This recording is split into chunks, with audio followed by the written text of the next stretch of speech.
Assalamualaikum. Saya sebagai perwakilan kelompok 5, di sini kami akan menanyakan kepada salah satu caleg yang ada mengenai visi misi dia sebagai caleg ke depannya dan juga tentu saja alasan dia mengikuti kegiatan caleg tersebut. Apakah hanya untuk kegiatan politik atau bagaimana? Kita simak videonya di sini. Assalamualaikum warahmatullahi wabarakatuh, Pak. Waalaikumsalam warahmatullahi wabarakatuh. Nah, jadi di sini kami mau meminta izin untuk mewawancari Bapak sebagai caleg. Ya. Bapak ini dapil mana, Pak? Kalau boleh tahu? Kalau saya dapilnya singkatan dari daerah pemilihan Bukit Raya dan Sayur. Bukit Raya dan Sayur. Jadi kami ada tugas sosiologi buat mewawancarai caleg ini kan, Pak. Ya. Terus ada beberapa pertanyaan nih. Jadi yang pertama itu mau nanya tentang visi sama misi Bapak. Sebetulnya visi dan misi itu ada misi partai, ada misi kita sebagai caleg. Nah, sebelum saya masuk ke situ, kita harus tahu dulu bagaimana kita mulai memilih dan apa dampaknya sampai ke akhir-akhirnya. Seperti kita bicara politik. Bicara politik itu secara harfiah artinya siasat, bersiasat kita. Terus kemudian bicara politik, kita bicara partai. Nah, kalau kita bicara partai, nanti kita akan bicara ketua umum. Nah, siapa ketua umumnya partai? Nah, partai itu ada yang punya. Nah, terus kemudian tentunya dikendalikan oleh ketua umumnya. Nah, kalau kita bicara ketua umum, nanti kita bicara presiden. Nah, kalau kita sudah bicara presiden, tentu kita bicara kekuasaan. Nah, kalau sudah bicara kekuasaan, nanti yang seperti apa yang kita inginkan? Cocok nggak dengan partai yang kita pilih? Nah, dalam partai itu ada calon legislatifnya. Nah, sekarang kalau misi dan visi. Misi itu kan impian. Nah, impian kita mau jadikan apa negara kita ini? Impian kita mau jadi apa? Kalau dari PKS itu tentu harus selaras nih dengan calegnya. Kita punya impian partai PKS ini adalah partai yang rahmatan lil alamin, yang membawa rahmat bagi semesta alam. Jadi bukan saja untuk individu, tapi untuk alam juga. Nah, visinya itu untuk mensejahterakan, ya, untuk mensejahterakan rakyat, terus kemudian pembela rakyat, terus kemudian semua pembangunan nantinya mengarah kepada yang sesuai dengan keinginan rakyat. Kalau tidak sesuai dengan keinginan rakyat, tentunya kita tidak akan melakukan. Seperti itu. Nah, ada beberapa partai yang lain ya tidak sesuai dengan keinginan kita. Nah, banyak seperti itu. Nah, jadi bertolak belakang dengan hati nurani kita sendiri. Nah, yang mempoya-poyakan uang-uang negara. Nah, sebetulnya itu tidak ada dampaknya bagi masyarakat. Nah, contohnya saja pembangunan, sudah dibangun suatu gedung, suatu tingkat, dibiarin aja kosong, meninggalkan. Nah, itu uang semua dari mana? Dari APBD atau dari APBN. Nah, kasihan. Nah, kalau sebagai Anda tahu, pajak itu banyak yang dipungut oleh pemerintah untuk kita. Kalau orang merokok sudah ada pajaknya. Terus kemudian listrik kena pajak, Tempat makan aja kenapa? air kena pajak, tempat makan kena pajak, beli listrik kena pajak, bensin kena pajak. Sekarang apa manfaatnya untuk rakyat? Nah, apa manfaatnya untuk rakyat? Jadi kalau tidak ada manfaatnya untuk rakyat, ya kalau bisa dihindari. Nah, itulah Bapak dari Partai PKS, visi dan misinya seperti itu. Jadi kita pro rakyat, pembela rakyat. Jadi kita hindarilah korupsi, nepotisme, terus kemudian pembangunan yang tidak tidak sesuai dengan keinginan rakyat. Ya, nah itu. Berarti itu tadi visi sama misinya kan? Iya, Terus sama. ya, terus di sini itu juga ditanya tentang tujuan sama alasan Bapak untuk mendaftar sebagai caleg. Nah, begini, Bapak sebetulnya bukan seorang politikus, tapi melihat situasi dan negara kita ini bukan sedang baik-baik saja, ya. Seperti yang sudah banyak beredar di medsos, ya. Kita contoh, ya, seperti Singapura.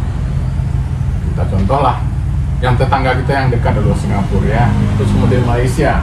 Nah, Malaysia dulunya kan yang dominannya kan masyarakat Melayu. Nah, karena peraturan-peraturan undang-undangan yang dibikin, terus kemudian kebijakan-kebijakan pemerintah yang dibikin menguntungkan bagi pengusaha, menguntungkan bagi individu, sehingga lahirlah peraturan pemerintah atau undang-undang yang menguntungkan suatu kelompok dan golongan, dan akhirnya secara perlahan tapi pasti kita di bumi Melayu ini akan tersingkir. Nah, itu harus kita ingat dulu ke depannya seperti apa dalam suatu kebijakan. Ya, jadi alasan Bapak untuk turun langsung ke partai adalah Bapak tidak tahu itu sebetulnya.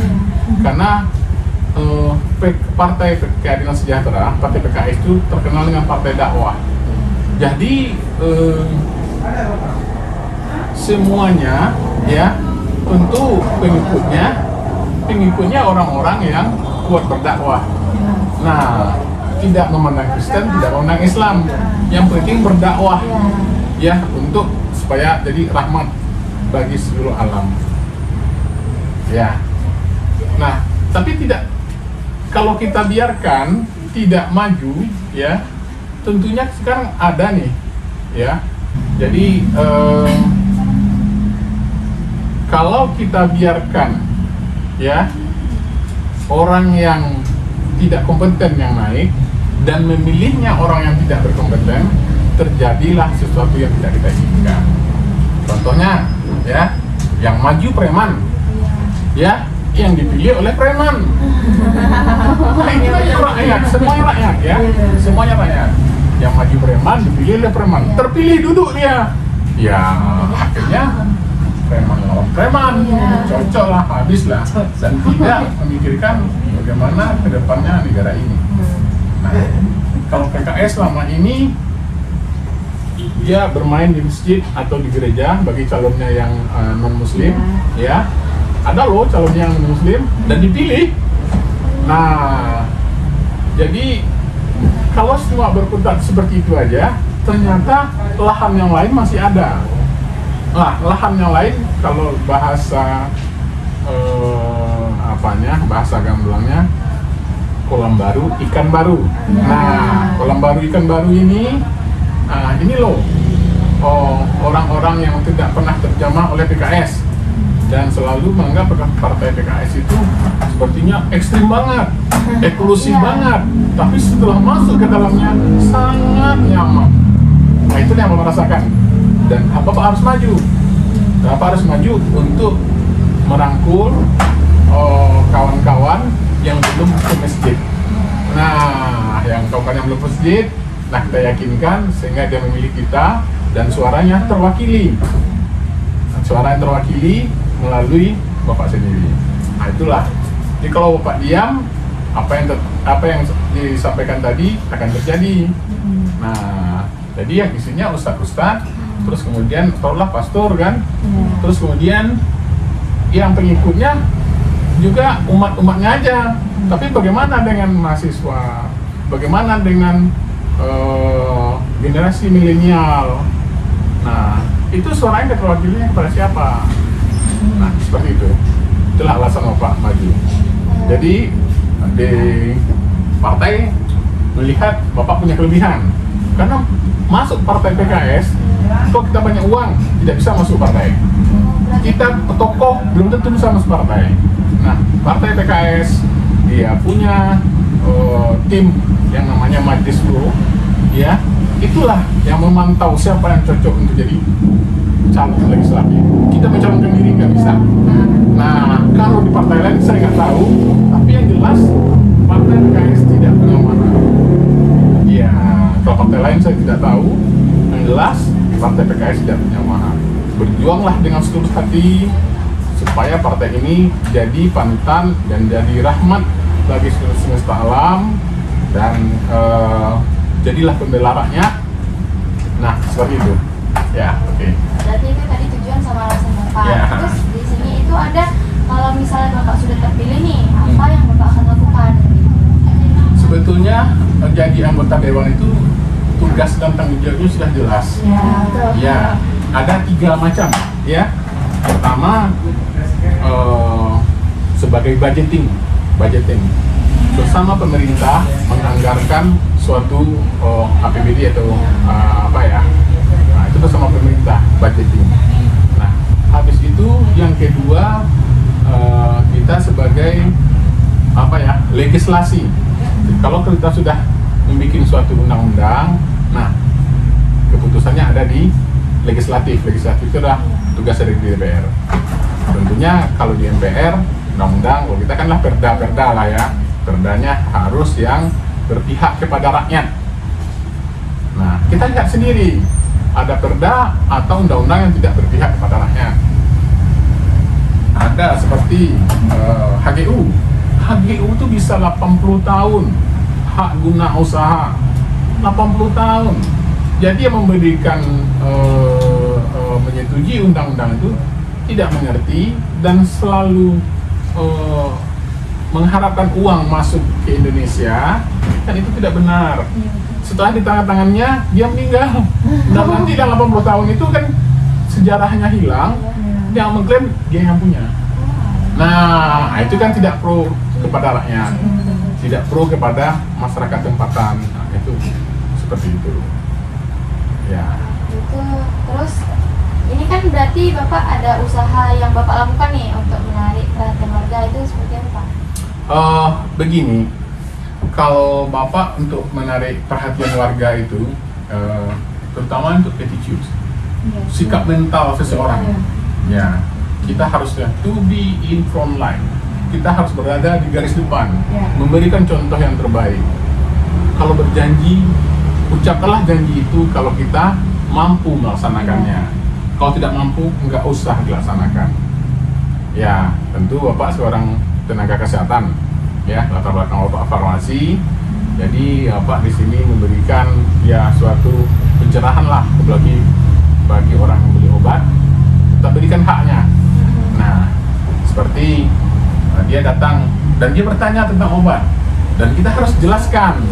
Nah, selama ini kan dengan apotik yang apotik yang ramai pasirnya, udah beli obat ya udah selesai. Jarang dijelaskan kegunaannya. Nah, seperti itu. Jadi kita sebetulnya kalau masyarakat sudah cerdas, kita sudah nyaman. Ya, begitu juga dengan Partai Keadilan Sejahtera PKS. Kalau sudah orangnya baik-baik semua, mungkin PKS nggak perlu lagi. Nah, ini kan karena dianggap tidak baik-baik lah, PKS harus ngotot untuk diperjuangkan. Ya, seperti itu. Terus kemudian ya kita harus berguna bagi sesama. Ya. Jadi kita harus suka menolong. Kalau sering kita menolong, semakin banyaklah ilmu kita. Ya. Terus kemudian dari dulu hobinya Bapak sholat berpindah-pindah. Ya, misalnya sholat subuhnya di Al-Muhajirin, sholat zuhurnya di Al-Kausar, terus sholat asarnya di Al-Ikhwan, terus kemudian sholat maghribnya di Al-Rayyan. Nah, isanya nanti di Surah Saki Saban. Nah, dengan banyaknya tempat kita sholat, tentu orang kan melihat kita dan siapa kita. Nah, seperti itu. Ya, oke. Cuma gitu sih Pak yang mau kami tanya gitu. Makasih karena Bapak sudah menjawab pertanyaan kami. Kalau merepotkan Iya, Pak. nggak apa-apa. Terus kemudian saya mau tanya, kalau nanti pilihan presiden siapa? Tahu Pak. Nah, Iya, itu. kalau pilihan partainya siapa? Kalau pilihan partainya? Apa Pak? Karena baru pertama ini. Iya, Ya, baru jadi first masih time. apa ya? Baru Masih pertama, bayang-bayang gitu, perdana. Pak. Iya. Tahun ini Pak. Nah, Iya. sekarang tadi Bapak sudah sebutkan bicara politik, bicara partai. Iya, betul. Bicara partai, bicara ketua umum. Iya. Bicara ketua umum, tentu ketua umum ini bicarakan presiden. Iya, betul. Nah, bicarakan presiden, tentu bicarakan kekuasaan. Iya. Nah, seperti itu. Nah, kita harus tahu tuh mengurut. Pilih Pak Nuslan, Iya. ya, pilih Pak Nuslan nomor 5 dari PKS. Terus kemudian partainya pasti PKS. Iya, Nah, betul. nanti presidennya siapa? Anies Baswedan. Nah, seperti itu. Kenapa? Karena itu tidak akan lepas. Nah, kalau kita misalnya pilih presidennya misalnya Prabowo, Iya. partainya PKS. Tentu kalau PKS tidak senang nanti kebijakan Prabowo, Iya. tentu di impeachment, bisa dihentikan. Tapi kalau sudah paket, kayak yang terjadi sekarang, ya presidennya Jokowi, wakilnya Maruf Amin, Iya, betul. ya partainya PDI. Iya, PDI. Partainya PDI. Nah, partainya PDI kan. Nah, itu satu paket mereka. Iya. Nah, apa yang kita rasakan sekarang? Tahulah kita yang apa kita Iya, rasakan. betul. Nah, kedepannya kita mau berubah enggak? Iya. Nah, kalau kita mau berubah, maka disebutlah di sini adalah koalisi perubahan. Iya, betul. Jadi koalisi perubahan itu ada 3 partai. Nasdem, terus kemudian PKS, PKB. Jadi 3 partai yang mendukung Anies. Di luar itu Tidak. tidak. Yang lain. Nah, jadi itu harus ada pencerahan kita. Kita harus ada pencerahan. Bahwasanya kita memilih itu bukan karena ganteng orang. Iya, betul Pak. Jadi kita harus melihat Tujuan ya dia. tujuan dia. Ya, tujuan dia, Visi-misinya apa, terus kemudian kedepannya seperti apa partai itu. Iya, sama Nah, relasi partai dan itu seperti apa gitu. Ya, seperti apa yang diinginkannya. Nah, jadi kita harus masuk dulu ke dalamnya, baru kita bisa menentukan langkah. Kalau salah kita memilih, Ya, salah Salah sampai ke atasnya. Tapi untuk Selama 5 tahun lima depan. 5 tahun ke depan. Nah. Biasanya kan sekarang kan ada yang agresif ya, Iya. kita nggak sebutkan partai apanya. Ada yang agresif, kasih uang, Iya, ini iya, kan, benar. dia memasakkan kehendak, memasakkan kehendak. Tapi kalau untuk partai PKS tidak boleh itu, tidak boleh, karena dia nanti akan membawa rahmat bagi semesta alam. Jadi kita tidak membedakan agama, tidak membedakan ras, dan tidak membedakan suku. Iya. Sama semuanya, Sama, Pak, ya. Cuma di sini kan ya sebagai wali dari agama kita, perpanjangan tangan dari Nabi, yaitu Ustadz. Iya. Nah, Ustadz Syekh. Nah, itu nanti kan kalau bisa jangan istilahnya kriminalisasi. Kayak pastor jangan dikriminalisasi. Nah, seperti itu. Nah, jadi standar kebaikan itu adalah agama. Iya, betul, Pak. Ya. Iya. Jadi kalau tidak ada seperti itu yang namanya sekuler. Ya. Jadi hati-hatilah memilih Iya, dan iya. tepat-tepatlah. Nanti kan Memilih. kita di kotak suara itu kan nanti kita akan jumpa nanti 5 surat suara. Pertama presiden. Kedua, Habis itu DPR RI. Iya. Habis itu provinsi. Banyak ya. Bukan ada presiden, DPD loh. Iya, DPD dia non partai. Oh. DPD. Ya, DPD baru DPR RI, baru provinsi, baru kota atau kabupaten seperti Bapak. Oh, iya. Ya, tadi kota seperti Bapak. Jadi 5 suara tuh. Iya. Jadi kalau mau cari nanti mau pilih PKS, mau pilih mana? Cari atau pilihnya untuk kota. Iya. Carilah yang warnanya seperti itu. Iya. Warnanya. Oh, iya. Nah, yang ini nih. Kayak gini nih suara nih. Nah, yang itunya. ya, daerah pemilihan kota. Nah, partai ini nomor 8, baru cari Bapak. Nah, nomor 5. Nah, kalau misalnya untuk provinsi siapa lagi? Untuk DPR RI siapa lagi? Nah, untuk DPD siapa lagi? Baru untuk presiden. Nah, Tahapnya banyak ya, Pak. ya, tapi kalau kita mengerti, kita akan pilih selaras semua. Iya, betul. Iya, Pilih selaras semua. Ya. Ya? Ya, itu ya. Iya. Udah itu aja sih, Pak. Terima kasih banyak ya, Pak. Assalamualaikum warahmatullahi wabarakatuh. Kesimpulan dari video ini adalah berdasarkan survei yang saya lakukan, banyak didapatkan remaja yang putus sekolah 10%, kuliah 15%, pemuda yang tamat sekolah 30%, buruh 20%, pekerja 25%. Berdasarkan data di atas, caleg perlu penanganan khusus untuk meningkatkan kesejahteraan para pemuda dan pemudi. Contohnya, 1. Menyediakan lapangan pekerjaan. 2. Caleg bekerjasama untuk meningkatkan penyeluruhan untuk masyarakat yang tidak bekerja. Demikian dari saya. Assalamualaikum warahmatullahi wabarakatuh.